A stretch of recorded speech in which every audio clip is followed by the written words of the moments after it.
Hi, welcome to Viji's info. இன்றைக்கி நம்ம லஞ்சுக்கு டெய்லி குழம்பு வைக்காமல் இதே மாதிரி ஒரு துவையல் வச்சு சாப்பிட்லாம். டெய்லி குழம்பு வச்சு அடுத்து போச்சுன்னா உங்களுக்கு இதே மாதிரி ஒரு துவையல் சூப்பராக இருக்கும். நல்லா டேஸ்ட்டாகவும் இருக்கும். இது செய்கிறது ரொம்ப சுலபந்தான். 4 பச்சை மிளகாய், 7-8 சின்ன வெங்காயம், ஒரு துண்டு தேங்காயை கட் பண்ணி வச்சுருக்கேன். கொஞ்சமாக புளி, தேவைக்கு உப்பு, கொஞ்சம் ஜீரகம், இவ்வளோ தான். இதை நம்ம நரைச்சி நல்லா கொதிக்கிற சாப்பாட்டில் போட்டு நெய் விட்டு சாப்பிட்டிங்கன்னா அசத்தலாக இருக்கும். இதை நீங்கள் செஞ்சு பாருங்கள். இதை நம்ம இப்போ எல்லாத்தையும் மிக்ஸி ஜாரில் போட்டுக்கலாம். ரொம்ப நைஸாக அரைக்கக்கூடாது. 1-2 அரைச்சி சாப்பிட்டோம்னா நல்லா டேஸ்ட்டாக இருக்கும்.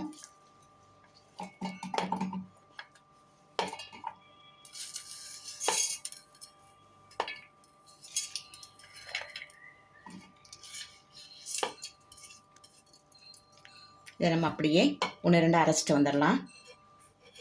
இப்போ ஒரு சின்ன ஜாரில் எல்லாத்தையும் போட்டாச்சு. இதை நம்ம தண்ணியே விட வேண்டாம். தண்ணி விடாமல் அப்படியே 1-2 நம்ம அரைச்சி எடுத்துடலாம்.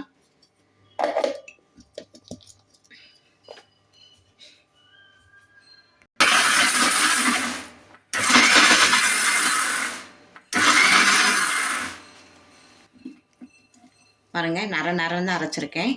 நான் ஒரு சுத்து மட்டும் அரைச்சிருவோம்.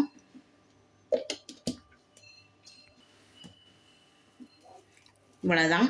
இது பார்க்கறதுக்கு ரொம்ப சுலபமாக இருக்கும், ஆனால் டேஸ்ட்டு அசத்தலாக இருக்கும். இதை நீங்கள் கட்டாயமாக ஒரு வாரம் செஞ்சு பாருங்கள்.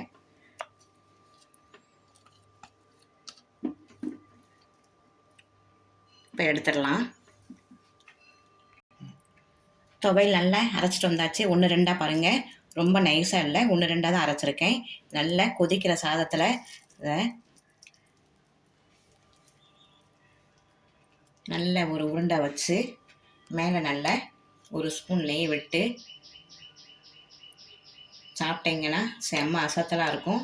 நீங்கள் இதுக்கு வடகம், உருளைக்கிழங்கு வச்சு கூட சாப்பிட்லாம். நல்ல அசத்தலான செம்ம ஈஸியான இந்த துவையில் நீங்கள் செஞ்சு அசத்துங்க. குழம்பு ஒரு தடவை வீக்லி 1 டைம் வைக்காமல் இதை வச்சு சாப்பிட்டு பாருங்கள். இந்த டேஸ்ட் எல்லாருக்குமே பிடிக்கும். இதை பிடிச்சிருந்தால் லைக் பண்ணுங்கள், ஷேர் பண்ணுங்கள், சப்ஸ்கிரைப் பண்ணுங்கள், பெல் ஐக்கானை தட்டி விடுங்க. மற்றும் ஒரு நல்ல ரெசிபியை உங்களை சந்திக்கிறேன். பாய்.